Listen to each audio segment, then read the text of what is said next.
Majority Report with Sam Seder. The destiny of America is always safer in the hands of the people than in the conference rooms of any elite. Sam Seder. They are unanimous in their hate for me, and I welcome their hatred. We must guard against the acquisition of unwarranted influence, whether sought or unsought, by the military-industrial complex. The Majority Report with Sam Seder. Ever get the feeling you've been cheated?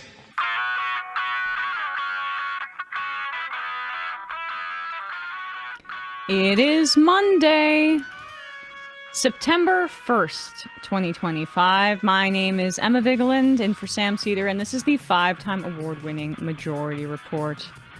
We are broadcasting not live at all. We're broadcasting from the past, but still steps from the industrially ravaged Gowanus Canal in the heartland of America, downtown Brooklyn, USA. On the program today, we have our famous Labor Day show, where we will have our compilation of audio and speeches from the likes of FDR, John Lewis, Mario Savio, and Senator Bernie Sanders, who is reading from the words of Eugene Debs. Hello, everybody. I hope you're having a great Labor Day. Sam will be back on tomorrow on Tuesday. So we will have a full live show for you then. But we do this every year to honor Labor Day. Last year, we showed interviews with the late, great Jane McAlevey, who sadly passed away recently, but her work still lives on, including in the campaign of Graham Plattner up in Maine, who in our interview recently, right after his campaign launch, he's trying to take on Susan Collins in the general. He said that Jane McAlevey was who he based his politics around, and her labor organizing, putting that to the forefront in his campaign, which is amazing. So in addition to this, if you want more wonderful labor interviews and inspiration, you can go back to our episode from last year on Labor Day and listen to our interviews with Jane McAlevey, her incredible work, some of the most important organizing writing of the 21st century came from Jane McAlevey, undoubtedly. But that's our show. We're going to play it now. Hope everybody had a great long weekend and is continuing to do so. We will see you on Tuesday. In September of 1915, Eugene Debs gave his views of the war then raging in Europe. I am not a capitalist soldier. I am a proletarian revolutionist. I am opposed to every war but one. I am for that war with heart and soul, and that is the worldwide war of the social revolution.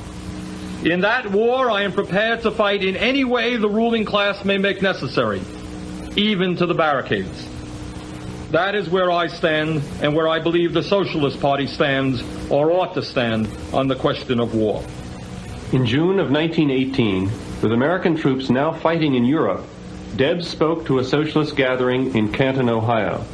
In this, his most famous speech, he outlined the socialist opposition to the war and gave his unqualified support to the Russian Revolution, which had just taken place under the leadership of Lenin and Trotsky. This was also the speech for which he was sentenced to jail.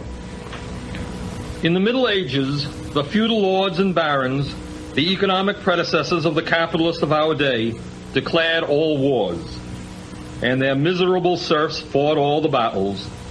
The poor, ignorant serfs had been taught to revere their masters, to believe that when their masters declared war upon one another, it was their patriotic duty to fall upon each other and to cut one another's throats for the profit and glory of the lords and barons who held them in contempt. And that is war in a nutshell. It hasn't changed. The master class has always declared the wars. The subject class has always fought the battles. The master class has had all to gain and nothing to lose, while the subject class has had nothing to gain and all to lose, especially their lives. The ruling class has always taught and trained you to believe it to be your patriotic duty to go to war and to have yourself slaughtered at their command. But in all the history of the world, you, the people, have never had a voice in declaring war.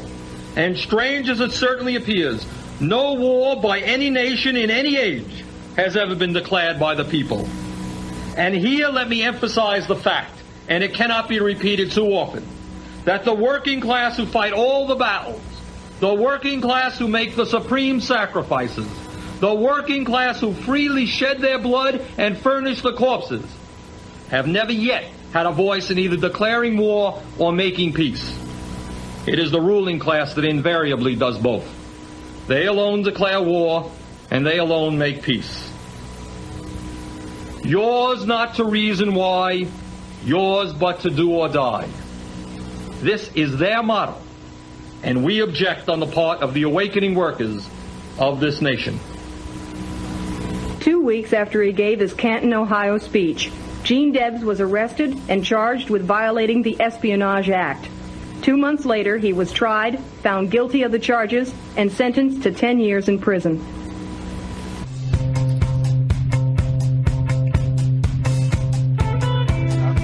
We have a clip from FDR, Franklin Delano Roosevelt's Four Freedoms speech, which was actually the 1941 State of the Union address. So this is 10, 11, almost 12 months before we entered World War II, and this is the speech where he laid out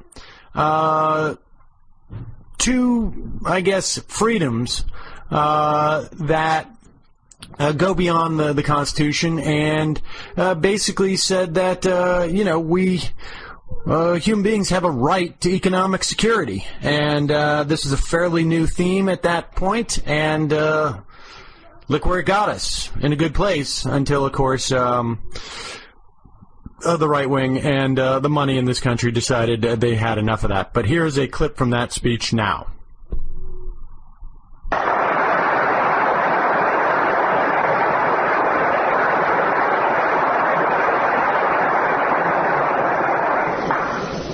As men do not live by bread alone, they do not fight by armament alone. Those who man our defenses and those behind them who build our defenses must have the stamina and the courage which come from unshakable belief in the manner of life which they are defending. The mighty action that we are calling for cannot be based on a disregard of all the things worth fighting for.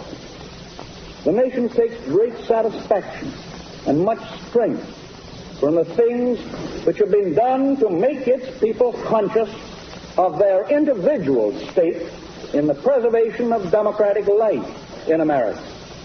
Those things have toughened the fiber of our people, have renewed their faith, and strengthen their devotion to the institutions we make ready to protect. Certainly, this is no time for any of us to stop thinking about the social and economic problems which are the root cause of the social revolution, which is today a supreme factor in the world. For there is nothing mysterious about the foundations of a healthy and strong democracy. The basic things expected by our people of their political and economic systems are simple. They are equality of opportunity for youth and for others, jobs for those who can work, security for those who need it, the ending of special privilege for the few, the preservation of civil liberties for all, the enjoyment of the fruits of scientific progress in a wider and constantly rising standard of living. These are the simple, the basic things that must never be lost sight of in the turmoil and unbelievable complexity of our modern world. The inner and abiding strength of our economic and political system is dependent upon the degree to which they fulfill these expectations. Many subjects connected with our social economy call for immediate improvement. As example, we should bring more citizens under the coverage of old age pensions and unemployment insurance. We should widen the opportunities for adequate medical care.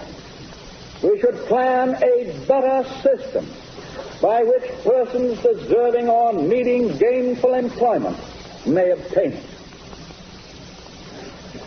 I have called for personal sacrifice, and I am assured of the willingness of almost all Americans to respond to that call. A part of the sacrifice means the payment of more money in taxes. In my budget message, I will recommend that a greater portion of this great defense program be paid for from taxation than we are paying for today. No person should try or be allowed to get rich out of the program.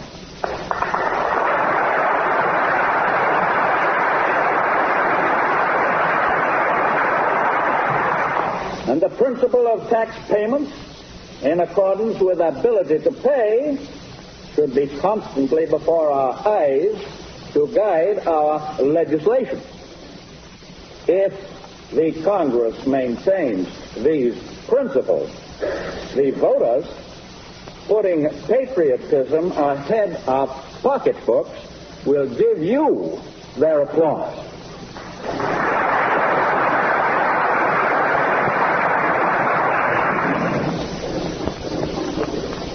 In the future days, which we seek to make secure, we look forward to a world founded upon four essential human freedoms. The first is freedom of speech and expression everywhere in the world. The second is freedom of every person to worship God in his own way everywhere in the world. The third is freedom from want, which translated into world terms means economic understandings which will secure to every nation a healthy, peacetime life for its inhabitants everywhere in the world.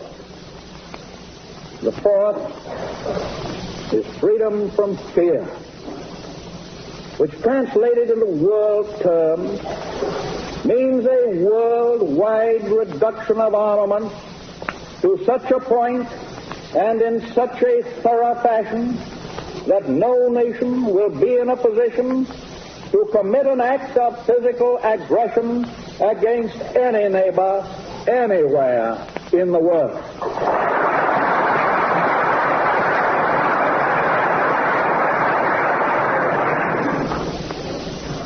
That is no vision of a distant millennium.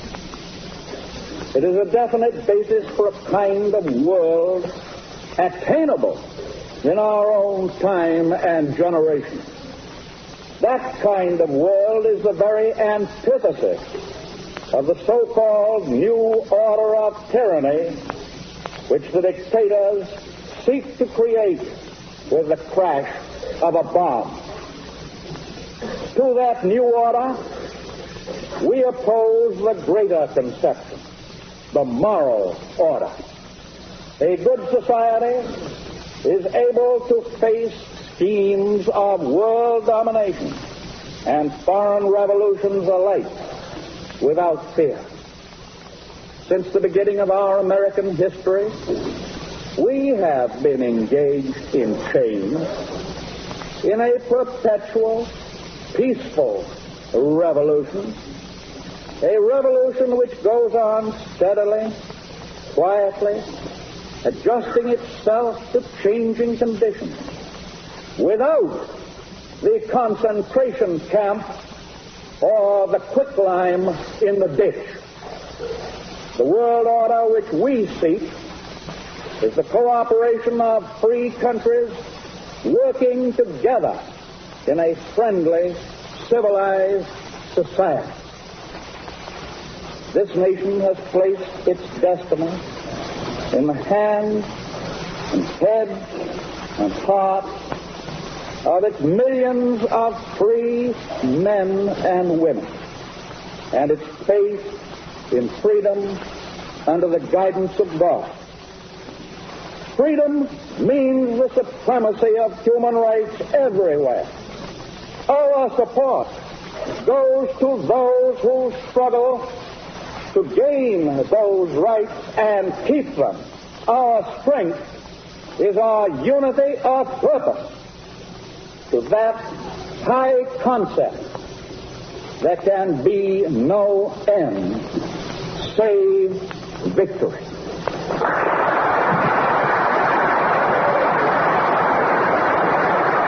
Okay, now this is a speech from John L. Lewis. He was the probably one of the most famous labor union leaders in this country ever. He was the head of the United Mine Workers for, gosh, I don't know, 20 some odd years, maybe more. And some of his best speeches, I think, come from the 30s, but I couldn't find one. I found this one from, I think it was late 1952. He is in Charleston, West Virginia, and he's endorsing Adlai Stevenson in his run for president. And but it's still a great union speech, and you really get a sense of just how powerful a speaker this guy was. So here it is. When almost unarmed coal miners marching together as a symbol of their right to express themselves as free men were opposed on the crest of Blair Mountain by 600 private soldiers maintained by the Logan County Coal Operators Association. Paid for by a royalty of 10 cents a ton on all coal mined in that county, and paid into a pool from which was drawn the money to buy rifles and ammunition and equipment for 600 mine guards and to pay their salary and their keep. The same operators who leveled those royalties knew cried aloud to high heaven when the mine workers' union suggested the levying of a royalty of 10 cents a ton to care for the mine workers whose health was destroyed or whose lives were abused in the coal mines. They said then that the right to levy royalties was merely the right of kings and coal operators.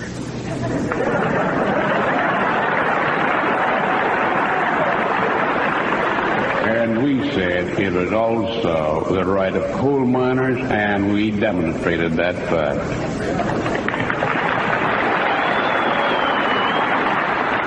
Yes, and may I say to the miners in northern West Virginia who may be listening tonight, that I remember when 25,000 men in those northern coal fields were evicted from their homes by the Associated Coal Operators, chief of which was the Consolidation Coal Company. And through long winters and through starvation and disease, they fought the fight for the right to belong to their union and to mine coal for more than the 20 cents a ton that the operators were paying at that time. 20 cents a ton. for mining a ton of coal underground, when there isn't a man within the sound of my voice or in the state of West Virginia who could pick up a ton of coal and move it 3 inches for 20 cents.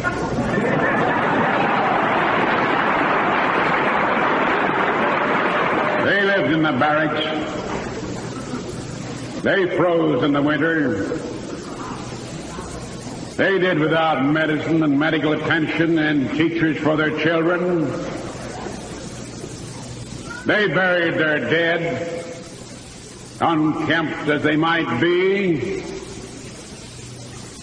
in order that mountaineers might be free, and in order that West Virginia and West Virginians might have a right to govern themselves and to select honorable men for public office. The same is true in the New River and the Winding Gulch. The same is true in all of the Pocahontas and the Tug River. The same is true in the Panhandle of West Virginia. The same is true on both banks of the Monongahela River. And today,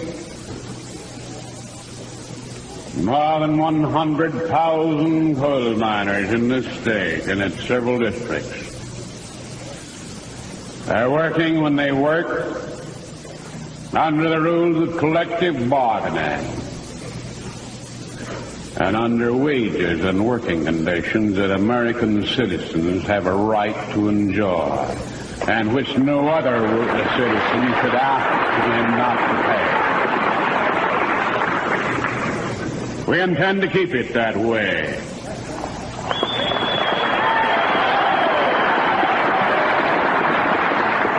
And I come to West Virginia tonight to say a word of advice in coal miners. A word of advice to coal miners. And not alone coal miners, but to every citizen of West Virginia who believes in proper treatment of his fellow citizens and who likewise wants to improve his profession or business by participation in the increased prosperity which comes to a community or a state when the people who work are properly compensated. What has become of the increased earnings of the West Virginia mine workers since they were organized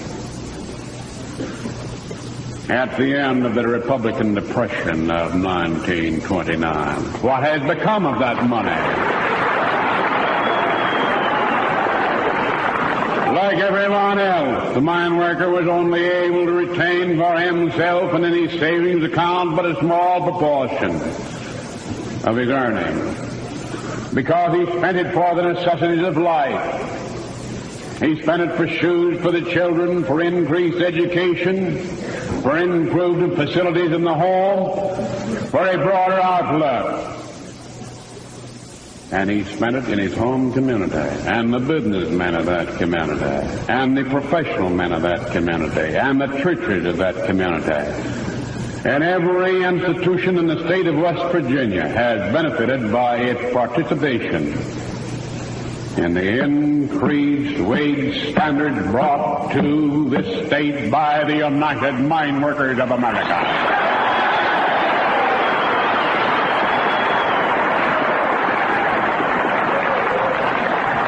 It isn't very long.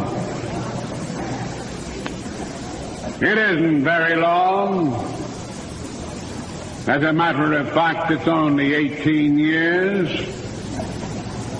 since the wages in Logan County were $1.50 and $1.75 a day for a supposed 10-hour day, but which in reality was a clean-up day and more often 14 and 15 hours.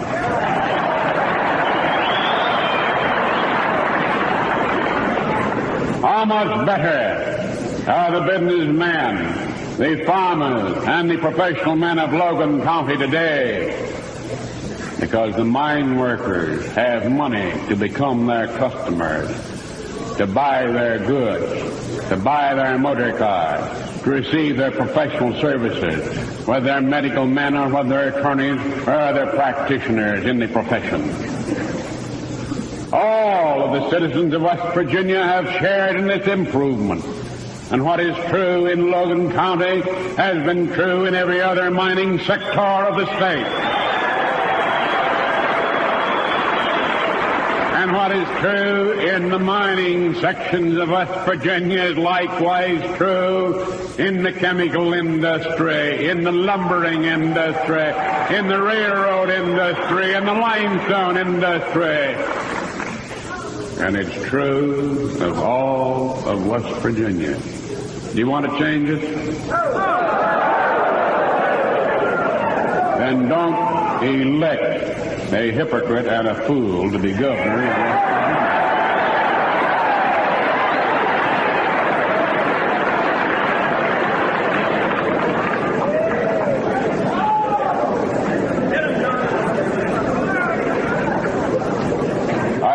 Come here from a great international convention of the United Mine Workers of America with delegates from its several local unions, which was in session in the Queen City of Cincinnati for about 8 days.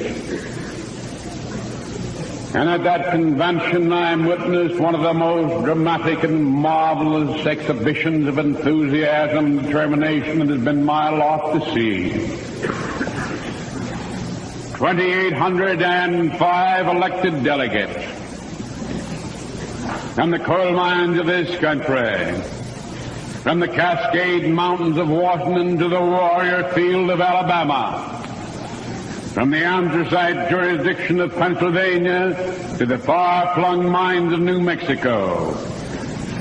And those 2,805 men, after due consideration, adopted a resolution by a rising, standing, unanimous vote to urge upon the mine workers of this country and all other members of organized labor that they refuse to take a professional soldier for President of the United States, but that they take a great humanitarian and public-spirited citizen in the person of Adlai E. Stevenson as a recommendation.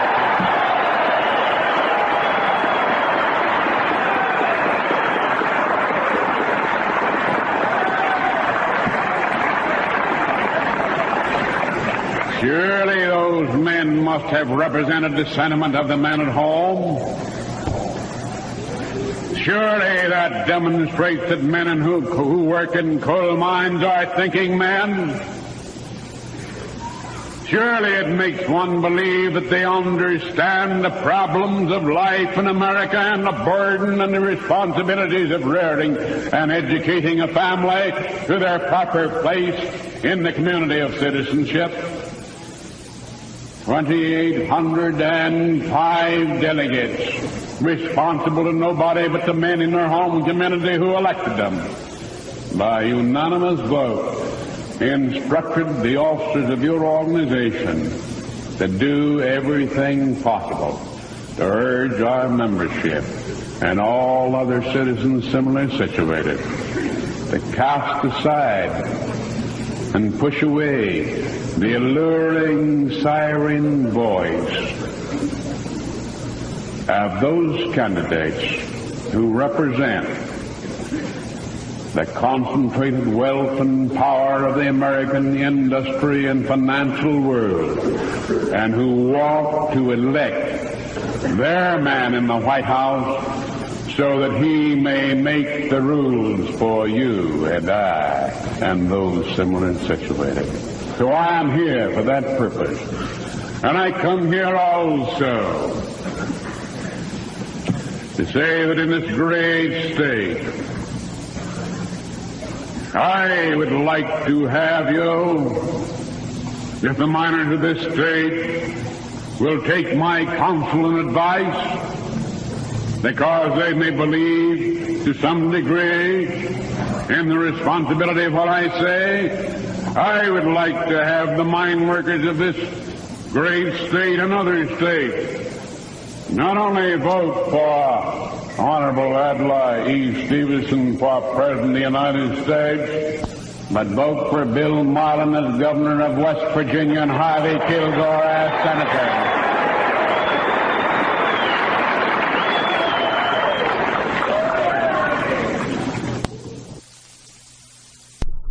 Okay, so next up is a 4-minute song by a guy named Uncle George Jones. He was a United Mine Worker, and he was a mine worker back in the late 1800s. He went blind in the around, I guess, the second decade of the 20th century, around like 1915 or something. He went blind.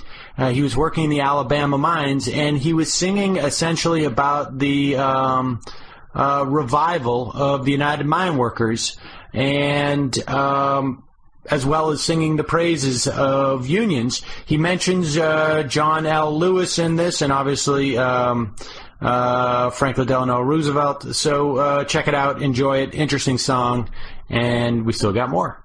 In 1933, when Mr. Roosevelt took his seat, said to President John L. Lewis, in union we must be.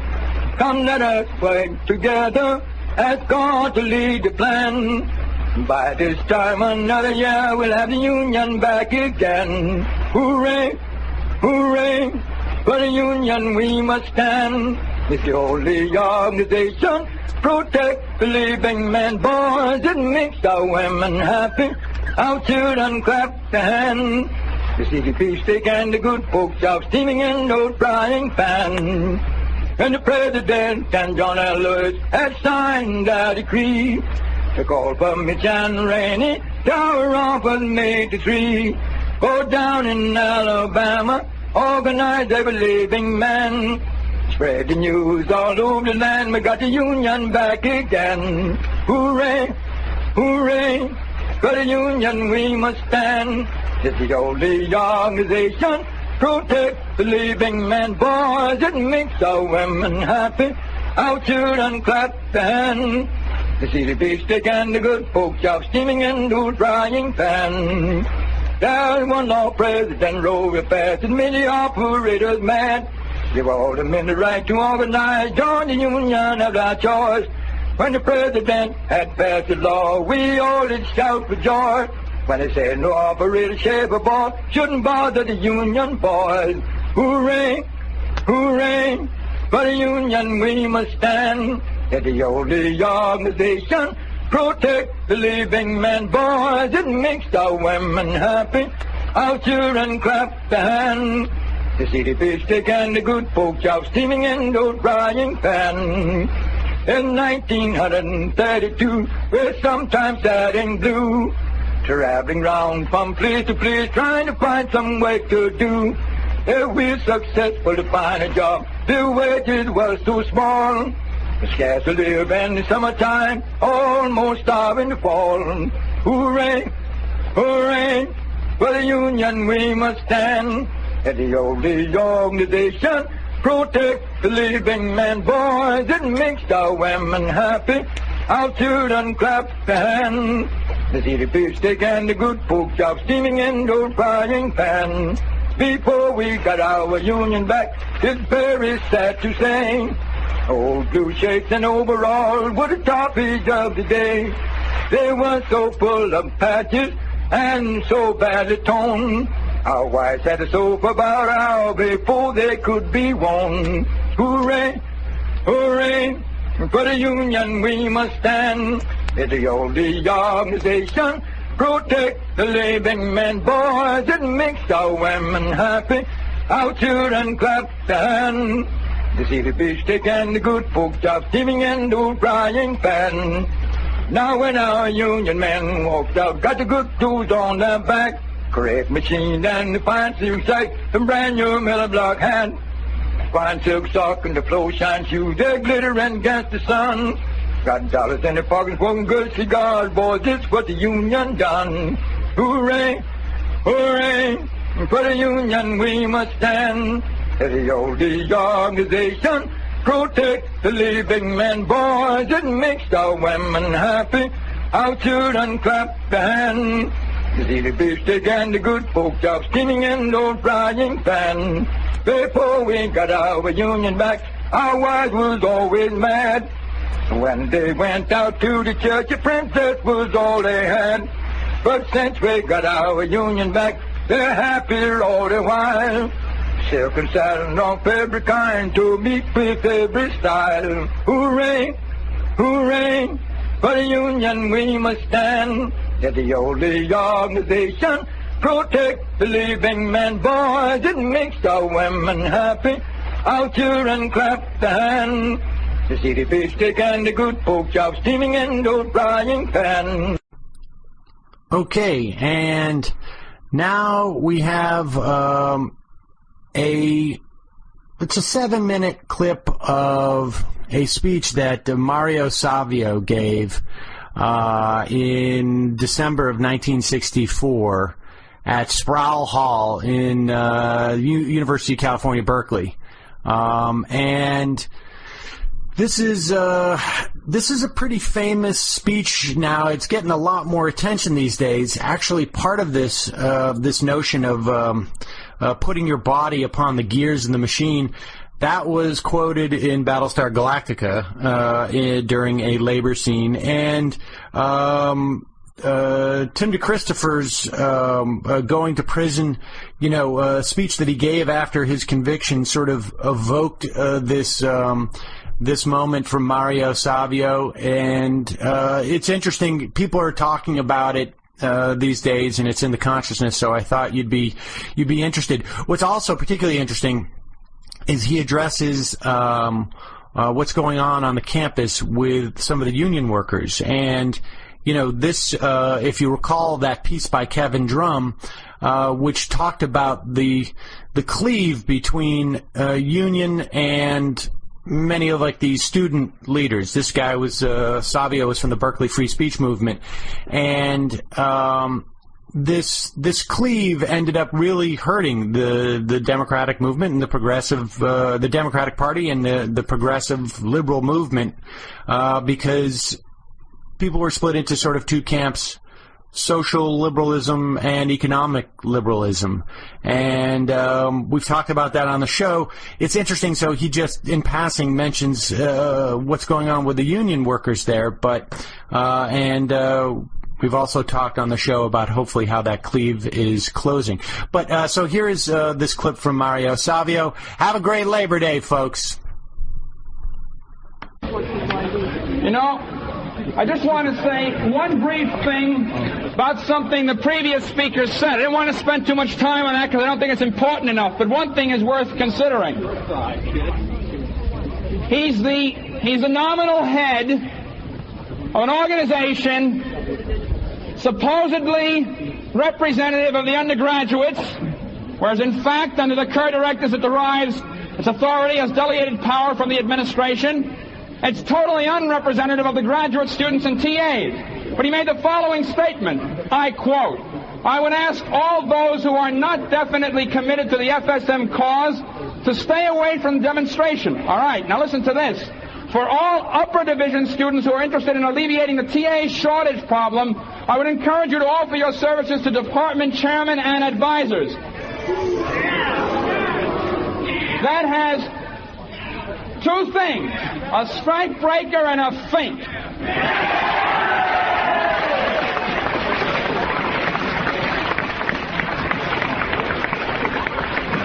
I'd like to say one other thing about a union problem. Upstairs, you may have noticed already on the second floor of Sproul Hall, Locals 40 and 127 of the Painters Union are painting the inside of the second floor of Sproul Hall. Now, apparently that action had been planned sometime in the past.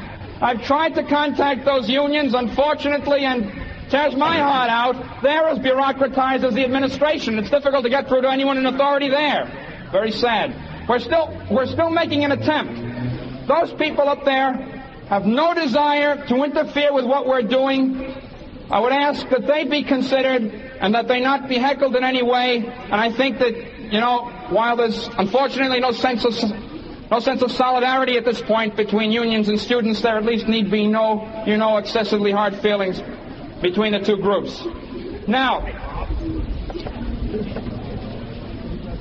there are at least two ways in which sit-ins and civil disobedience and whatever, at least two major ways in which it can occur.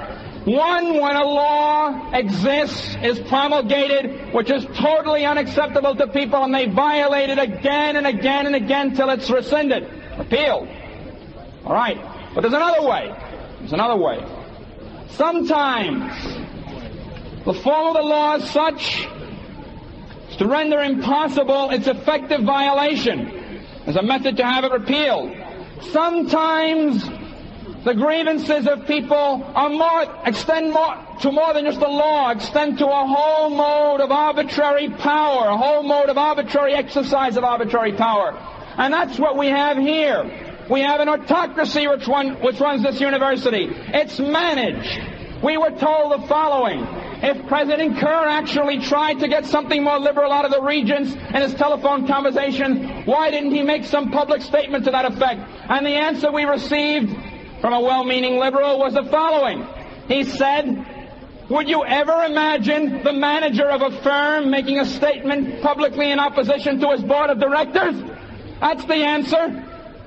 Well, I ask you to consider, if this is a firm, and if the Board of Regents are the Board of Directors, and if President Kerr, in fact, is the manager, and I tell you something, the faculty are a bunch of employees, and we're the raw materials. But we're a bunch of raw materials that don't mean to have any process upon us, don't mean to be made into any product, don't mean to end up being bought by some clients of the university, be they the government, be they industry, be they organized labor, be they anyone. We're human beings.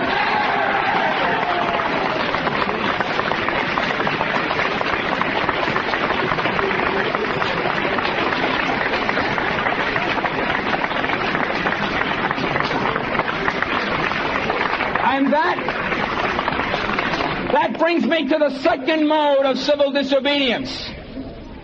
There's a time when the operation of the machine becomes so odious, makes you so sick at heart, that you can't take part. You can't even passively take part.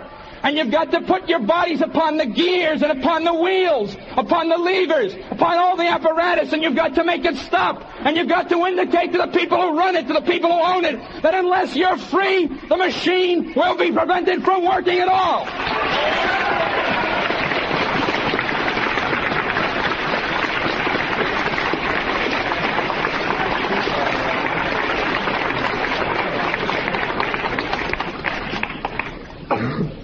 That doesn't mean, and it will be interpreted to mean, unfortunately, by the bigots who run the Examiner, for example,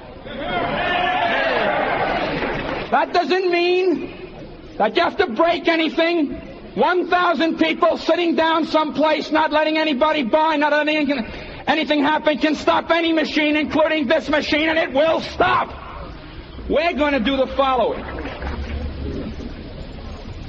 And the greater the number of people, the safer they'll be, and the more effective it will be. We're going, once again, to march up to the second floor of Sproul Hall. And we're going to conduct our lives for a while in the second floor of Sproul Hall. We'll show movies, for example. We tried to get Un Chant d'Amour.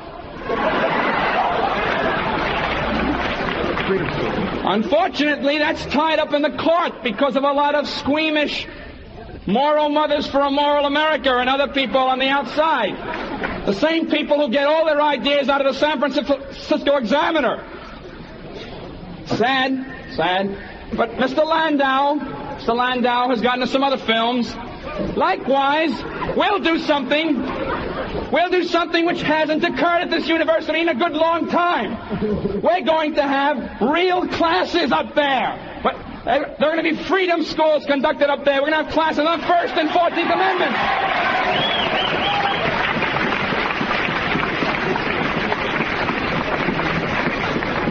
We're going to spend our time learning about the things this university is afraid that we know. We're going to learn about freedom up there, and we're going to learn by doing. Now, We've had some good long rallies. Just one moment. We've had some good long rallies, and I think I'm sicker of rallies than anyone else here. This is not going to be long. I'd like to introduce one last person before we enter Sproul Hall. Yeah. And the person is Joan Baez.